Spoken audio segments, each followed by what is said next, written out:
Hello guys, स्वागत है आप सभी का लर्न ट्रिक्स एजुटेक के इस यूट्यूब चैनल में। और इस वीडियो से हम शुरू करने जा रहे हैं एक नई सीरीज जिसका नाम है इंट्रोडक्शन टू गिट। अगर आप सॉफ्टवेयर डेवलपर हो या फिर किसी सॉफ्टवेयर इंडस्ट्री में काम कर रहे हो या फिर आप सीखना चाहते हो सॉफ्टवेयर डेवलपमेंट, तो एक सबसे ज़रूरी चीज़ एक और होती है, उसका नाम है गिट। तो हम इस सीरीज़ में देखेंगे कि गिट क्या है और गिट किस तरह से वर्क करता है। तो हमारी पहले से ही दो सीरीज कंप्लीट हो गई है, जो है डिजांगो और मशीन लर्निंग का पार्ट क्या। तो ये हो गया, अब तीसरी सीरीज होगी। तो आइए शुरू करते हैं इंट्रोडक्शन टू गिट।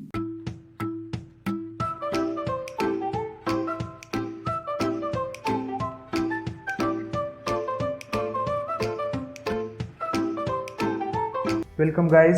सो हम शुरू करते हैं यहाँ से introduction and installation of Git. इस वीडियो में हम देखेंगे कि गिट क्या है, GIT, गिट, या कुछ लोगों से गिट बोलते हैं या फिर गिट बोलते हैं, ठीक है। तो हम देखेंगे कि इंट्रोडक्शन उसका कि गिट क्या है, क्यों बना, कैसे बना, और उसके बाद देखेंगे उसका इंस्टॉलेशन ऑफ प्रोसेस, मतलब गिट कैसे इंस्टॉल करना है, ठीक है। तो सबसे पहला सवाल है कि गिट क्या है, what is Git. So Git is an open source distributed version control system, मतलब एक ओपन सोर्स है और एक वर्जन कंट्रोल सिस्टम है, ठीक है। ये क्रिएटेड किया गया था या बनाया गया था लाइनस टोरवाल्ड्स ने इन अप्रैल 2005। हाँ, वही लाइनस टोरवाल्ड्स जिन्होंने लिनक्स बनाया था, ठीक है। तो जाहिर सी बात है कि ये लाइनस टोरवाल्ड ने बनाया है, इसका मतलब ये लिनक्स के लिए ही बनाया था। सो ये बनाया गया था जो बिटकीपर नाम का पहला वर्जन कंट्रोल सिस्टम था, उसको रिप्लेस करने के लिए, और इसका यूज करते थे वो जो लिनक्स कर्नल के चेंजेस है उनको मैनेज और सेव करने के लिए। तो आप सभी को लिनक्स के बारे में कम से कम इतना तो मालूम है कि लिनक्स भी एक ओपन सोर्स सिस्टम है, ऑपरेटिंग सिस्टम है, और उसमें आप खुद मॉडिफिकेशन करके उसका यूज़ कर सकते हैं। जैसे विंडोज़ होता है, विंडोज़ में क्या होता है, विंडोज़ में हमें एक प्रीडिफाइंड पाथ होता है, वही फॉलो करना होता है, लेकिन लिनक्स में आप वैसे नहीं कर सकते। लिनक्स में आप अपने मर्जी के साथ और अपने हिसाब से चेंजेस कर सकते हैं, राइट। तो जैसे ही अब देखो, जैसे जैसे लिनक्स का काम बढ़ता गया, लिनक्स की साइज बढ़ती गई, तब उनको ज़रूरत पड़ी एक वर्जन कंट्रोल सिस्टम की, ठीक है। और उन्होंने सबसे पहले क्या करते थे, गिट या मतलब लिनक्स वाले क्या करते थे, तो एक बिटकीपर नाम का वर्जन कंट्रोल सिस्टम यूज़ करते थे। लेकिन कुछ इश्यूज चलने के बाद उन्होंने क्या किया, उन्होंने अपना खुद का वर्जन कंट्रोल सिस्टम बनाया और उसका नाम दिया उन्होंने गिट। आइए अब देखते हैं कि वर्जन कंट्रोल सिस्टम क्या होता है, ठीक है। तो what is version control system. तो सबसे पहले मैं आपको इसका थोड़े से एक इन्फॉर्मेशन देना चाहूँगा या एक हिस्ट्री बताना चाहूँगा कि क्या होता है और कैसे काम करता है, ठीक है। अभी देखो, जब आप कोई बड़े प्रोजेक्ट पे काम करते हो या फिर समझो कोई आपको आपका थीसिस या आपका रिपोर्ट टाइप करना है, ऐसे मुझे एक 40-50 पेज का डॉक्यूमेंटेशन है जो टाइप करना है, तो वो डॉक्यूमेंटेशन जब मैं टाइप करता हूँ तो मैं एक बार तो नहीं टाइप कर सकता, एक बार में बैठ के मैंने पूरे 50 पेजेस वो डाल दिए, तो ऐसा तो नहीं होगा। आपको उसको बनाने में 4 दिन 5 दिन लगेंगे। इसके साथ साथ आपको उसमें कुछ चेंजेस भी करना चाहेंगे आप बाद में, कि मुझे नहीं इस इमेज की जगह ये इमेज चाहिए, इस इमेज की जगह इस इमेज को चाहिए। अगर आपको कहीं उसका थोड़ा सा पार्ट ही पब्लिश करना है तो आप क्या करेंगे, उसका थोड़ा पार्ट भी कॉपी पेस्ट करके पब्लिश कर देंगे, ठीक है। तो ये जब चीज़ें आप करते हैं तब आप क्या होता है कि हम पहला एक कुछ तो फाइल बनाएंगे, सपोज रिपोर्ट नाम के रिपोर्ट डॉट क्या बोलते हैं डॉक्स नाम की फाइल बनाएंगे, वो फाइल हम सेव करेंगे, ठीक है। उसके बाद मैंने क्या करूँ, जब मेरा गाइड बोलता है या फिर मैं चेंजेस करता हूँ तो मैं क्या करता हूँ, फिर रिपोर्ट 1.docs नाम की फाइल बनाता हूँ। उसके बाद अगर चेंजेस होगा तो report 2, new report, report final, इस तरह से हम उसके वर्जन्स बनाते रहते हैं, ठीक है। और जब हम ऐसे वर्जन्स पे वर्जन्स बनाते जाते हैं तब क्या होता है, तो अंदर का तो बहुत सारा डाटा जो है वो सेम ही है, उसमें चेंजेस नहीं है, लेकिन जितने ज़्यादा आप वर्जन्स बना रहे हो उतनी ज़्यादा डिस्क स्पेस आपको लग रही है, समझ में आया। तो जितने ज़्यादा आप वर्जन बनाओगे उतनी ही ज़्यादा आपकी डिस्क स्पेस यूज़ होगी। तो सबसे पहले क्या होता है कि मुझे डिस्क स्पेस तो बचा नहीं है, ठीक है, और मैं उसी में चेंजेस करूँ के सेव करूँ तो कभी कभी एरर देता है कि वो पुराना वाला जो होता है वो रन ही नहीं होता है। अब मतलब ये एग्जांपल एक हो गया कि वो हम डॉक्यूमेंट के लिए होता है, जो डॉक्स फाइल होती है।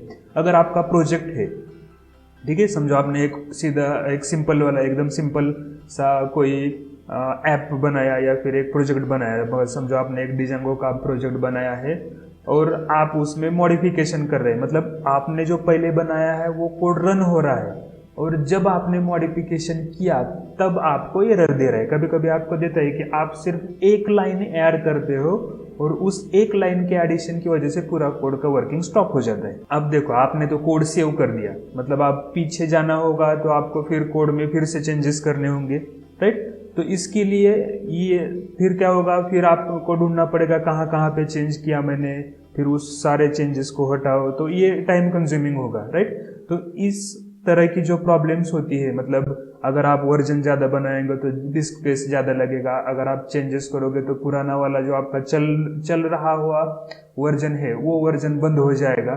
तो इस तरह की डिफिकल्टीज को रिमूव करने के लिए या ओवरकम करने के लिए आता है version control system. So version control system सबसे पहले क्या होता है, it is a way to manage file and directories of project, मतलब आपके प्रोजेक्ट में जो भी फाइल्स या डायरेक्टरीज होगी उनको मैनेज करता है। उसके बाद साथ साथ ये क्या करता है, आपने टाइम के हिसाब से, मतलब after 1 month, after 2 month, after 3 month, मतलब प्रोजेक्ट शुरू करने के बाद का जो समय है उसमें आपने जो तरह के चेंजेस आपके प्रोजेक्ट में किए हैं वो सारे चेंजेस एक वर्जन कंट्रोल सिस्टम ट्रैक करता है, ठीक है। उसके पास हर चीज़ का रिकॉर्ड होता है कि आपने किस दिन किस फाइल में क्या चेंज किया, ओके। और वो जो ट्रैक होता है वो ट्रैक इस्तेमाल करके आप क्या कर सकते हो, आप जो पुराने वर्जन्स है वो वर्जन्स भी आप एक्टिवेट कर सकते हो। मतलब मैंने एक प्रोग्राम बनाया, मतलब सपोज एक सिंपल सी मैंने वेबसाइट बना दी और वो वेबसाइट चल रही है, ठीक है। बाद में मैंने सोचा कि नहीं, मुझे उस वेबसाइट में कुछ फ्रंट एंड में कुछ चेंज करना है, तो मैंने चेंज कर दिया, लेकिन उस चेंज के बाद मेरा फ्रंट एंड चल ही नहीं रहा है। तब आप वेबसाइट तो खाली नहीं रखोगे या फिर वो एरर वाली वेबसाइट तो नहीं लॉन्च करोगे, राइट। तो आप क्या कर सकते हो, आप रोल बैक कर सकते हो। रोल बैक मतलब आप पिछले वर्जन पे जा सकते हो और पिछले वर्जन पे जाके आप उस वर्जन को फिर से एक्टिवेट कर सकते हो, ठीक है। और उसके साथ साथ एक और एडवांटेज वर्जन कंट्रोल का सिस्टम होता है कि ये डुप्लीकेशन मतलब कॉपिंग जो होता है आपके फाइल्स का वो अवॉइड करता है, राइट। इसका सबसे बेस्ट एग्जांपल होता है कि जब आप कोई भी ऐप अपडेट कर दे हो, राइट। मतलब आप मोबाइल में आपका कोई एप्लीकेशन जो होता है मोबाइल में कोई भी हो, आपका ट्रू कॉलर वाला एप्लीकेशन हो या आपका व्हाट्सएप हो, आपका फेसबुक, ट्विटर, ये ऐप जब अपडेट करते हो तो उस ऐप का पूरी फाइलें रिप्लेस होती है कि नहीं, जितने फाइल्स में उन्होंने बग फिक्सेस किए हैं या जितने मॉडिफिकेशन किए हैं उतनी ही फाइल्स वहाँ पे अपडेट होती है। मतलब वहाँ पे क्या होता है, वहाँ पे फिर यही काम आता है वर्जन कंट्रोल सिस्टम, ठीक है। तो आशा करता हूँ गाइज आपको समझ में आया होगा कि वर्जन कंट्रोल सिस्टम क्या होता है और वो कैसे वर्क करता है और क्यों यूज़ करना चाहिए, ठीक है। तो उसके बाद है डाउनलोडिंग ऑफ गिट, कि गिट को कैसे डाउनलोड करना है। तो गिट को डाउनलोड करने के लिए हमें क्या करना पड़ेगा, हमें उस एक तो वो ओपन सोर्स है, मतलब फ्री ऑफ कॉस्ट है, आप वो उनके ऑफिशियल साइट से फ्री ऑफ कॉस्ट डाउनलोड कर सकते हो, ठीक है। तो हमें जाना होगा उनके ऑफिशियल साइट पर जो है git-scm.com और वहाँ से हम गिट डाउनलोड करेंगे, ठीक है। तो चलते हैं उनकी साइट पर। तो अब हम यहाँ पे टाइप करेंगे, क्या टाइप करना था हमें, एक तो उनकी साइट जो है git-scm वो टाइप करो या फिर हम सीधा टाइप करेंगे डाउनलोड गिट। तो ये देखो यहाँ पे आ जाता है डाउनलोड्स गिट या git-scm.com पे भी आप जा सकते हो। इसमें से कोई भी एक ओपन कर लो तो आपको वो गिट की जो ऑफिशियल वेबसाइट है git-scm.com पे वो आपको ले जाएगा, ठीक है। तो आपको यहाँ पे ऑप्शन भी वो देगा कि डाउनलोड्स में आपको आपके मैक ओएस पे चाहिए, विंडोज़ पे चाहिए या लिनक्स यूनिक्स पे चाहिए। अब देखो ये सिस्टम तो बनाया है लिनक्स वालों ने, तो वो अब लिनक्स के साथ साथ तो वो आ ही जाता है। और जो मैक ओएस यानी मतलब जो मैकबुक या एप्पल की जो ऑपरेटिंग सिस्टम है वहाँ पे भी आप एकदम आसानी से ये डाउनलोड कर सकते हो। मतलब उनकी जो सिस्टम्स होती है उसका डाउनलोडिंग थोड़ा सा अलग होगा, और उसकी जो सिस्टम है वहाँ पे एकदम इजीली जस्ट आपको जैसे एक ऐड करते हो कोई भी प्लगइन, उसी तरह से आपको गिट ऐड करना है। ठीक है, तो यहाँ पे विंडोज़ के लिए थोड़ा सा अलग सिस्टम उनका डाउनलोड या इंस्टॉलेशन है, तो हम वो देखेंगे। ठीक है, तो डाउनलोड के लिए मुझे यहाँ पे एक तो विंडोज़ पे जाओ, या फिर उन्होंने यहाँ पे दिया है कि लेटेस्ट सोर्स रिलीज, ये है डाउनलोड 2.30.1 फॉर विंडोज़। तो हम यहाँ पे क्लिक करेंगे तो वो अपने आप डाउनलोड होना शुरू हो जाएगा। सपोज मैंने एक वर्जन मेरा ले लिया, यहाँ पे से मैं डेटा एनालिटिक्स में एक फोल्डर बना लेता हूँ नया वाला। उस फोल्डर का मैं नाम रख देता हूँ गिट, और उसमें मैं उसे सेव कर रहा हूँ। ठीक है, तो ये मेरा गिट सेव हो गया। ठीक है, अब यहाँ से जस्ट ओपन करो, या फिर आप जिस फोल्डर में आपने सेव किया है उस फोल्डर में जाके ओपन करो, और एकदम सिंपल जिस तरह से आप एक कोई भी सॉफ्टवेयर इंस्टॉल करते हो ठीक उसी तरह से इसे इंस्टॉल करना है। मतलब नेक्स्ट नेक्स्ट नेक्स्ट करो और इंस्टॉल कर दो। ठीक है, ये यहाँ पे नेक्स्ट कर दिया। उसके बाद जो इसको बोलता है कि एडिटर आप चूज़ करो, तो जैसे विम एडिटर वगैरह होता है या बाकी के जो एडिटर होते हैं तो उसमें है, तो मुझे सब चाहिए इसलिए मैं सिर्फ नेक्स्ट ही कर रहा हूँ डिफ़ॉल्ट वाला लेट। देन उसका ब्रांचेस की सेल के लिए भी मैं उसको ही बोल रहा हूँ कि गिट ही डिसाइड करे। ठीक है, और उसके बाद में सिर्फ नेक्स्ट नेक्स्ट हमें करते जाना है कि हम क्या कर रहे हैं, बाय डिफ़ॉल्ट सिस्टम के साथ हम इंस्टॉल कर रहे हैं। ओके, तो सब कुछ डिफ़ॉल्ट पे मैं रख रहा हूँ यहाँ पे, और नेक्स्ट नेक्स्ट करने के बाद आखिर में इंस्टॉल। तो अब ये लेगा टाइम, आपका जो सिस्टम होगा उस सिस्टम के हिसाब से ये टाइम लेगा, आपके रैम हार्डवेयर वगैरह वगैरह के हिसाब से वो टाइम लेके इंस्टॉल हो जाएगा। तो गाइज यहाँ पे हमारा गिट इंस्टॉल हो रहा है। मैं इन दोनों चेक बॉक्स को अनचेक कर रहा हूँ और मैं यहाँ पे करूँगा सेटअप को फिनिश। ठीक है, तो यहाँ पे तो हमने गिट का सेटअप कर लिया है। अब मुझे क्या चेक करना है, अब मुझे चेक करना है कि मेरा गिट प्रॉपरली इंस्टॉल हुआ है या नहीं। ठीक है, उसके लिए क्या ऑप्शन है, तो आप आपका CMD खोल लो, जो आपका कमांड प्रॉम्प्ट होता है, और उसमें टाइप करो गिट। और जैसे मैं गिट टाइप करूँगा, ये देखो आपको मैं बड़ा करके दिखाता हूँ, ये सारा उसने प्रिंट करके दिखा दिया। मतलब यूसेज उसका, मतलब कौन कौन सी कमांड है, उसके वर्जन, हेल्प वगैरह वगैरह के लिए ये है, और उसके बाकी जो की भी जो कमांड्स है वो कमांड्स उसने, जो बेसिक वाली कमांड्स है वो कमांड्स उसने यहाँ पे दे दिए। अगर आपका गिट प्रॉपरली इंस्टॉल नहीं हुआ है तो आपको ये वाला को आउटपुट नहीं दिखाई देगा, यहाँ पे वो आपको कुछ तो एरर दिखेगा। ठीक है, तो ये वाला आया है, इसका मतलब आपका गिट एकदम प्रॉपरली इंस्टॉल हुआ है। ठीक है, और अब देखो गिट क्या करता है, एक तो वो खुद का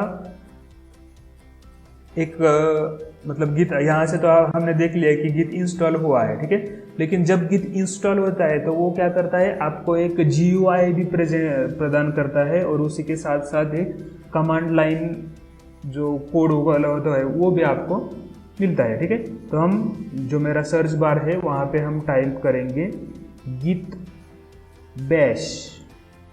राइट, यहाँ पे देखो मुझे आ गया गिट बैश, तो मैं इस गिट बैश को खोल रहा हूँ, और देखो ये विंडो यहाँ पे खुल गया है मेरा गिट बैश का। अब गिट बैश क्या है, तो गिट बैश एक सिंपल जैसे लिनक्स का टर्मिनल होता है, या फिर हमारा कमांड प्रॉम्प्ट या पावर शेल होता है, उसी तरह का एक टर्मिनल है जो हमें गिट की तरफ से मिलता है। मतलब जैसे हमने गिट इंस्टॉल किया तो उसी के साथ साथ ही ये इंस्टॉल हो जाएगा। और आप यहाँ पे इसको जूम इन जूम आउट भी कर सकते हैं इस तरह से। मतलब जहाँ पे मैं इस जब मैं git bash ओपन करूंगा और Ctrl++ दबाऊंगा तब क्या होगा, आपका वो जूम इन होगा और Ctrl- दबाने से जूम आउट हो जाएगा। ठीक है, तो हम जूम इन करते हैं और आप यहाँ पे अब देखो जो git है वो बनाया है लिनक्स वालों ने, राइट। तो ये git bash जो इनका कमांड लाइन टर्मिनल है वो काम करता है लिनक्स की तरह, मतलब आप लिनक्स के कमांड यहाँ पे यूज कर सकते हो। जैसे एक लिनक्स का सबसे कॉमन कमांड होता है pwd का मतलब होता है प्रेजेंट वर्किंग डायरेक्टरी, और जब मैं प्रेजेंट वर्किंग डायरेक्टरी और एंटर करता हूँ तो उसने मुझे बताया कि देखो आप सी यूजर्स लिनोवो इस डायरेक्टरी में है। ये था अब हमारा गिट का इंट्रोडक्शन, और यहाँ पे हमने देख लिया कि हमारा गिट प्रॉपरली इंस्टॉल हुआ है या नहीं। ठीक है, तो आशा करता हूँ आपको समझ में आया होगा कि गिट क्या है या फिर वर्जन कंट्रोल क्या होता है और किस तरह से गिट इंस्टॉल करना है। ठीक है, thank you for watching the videos and please follow the playlist from start to end, आपको गिट की एक प्रॉपर नॉलेज आ जाएगी। So thank you for watching the video guys.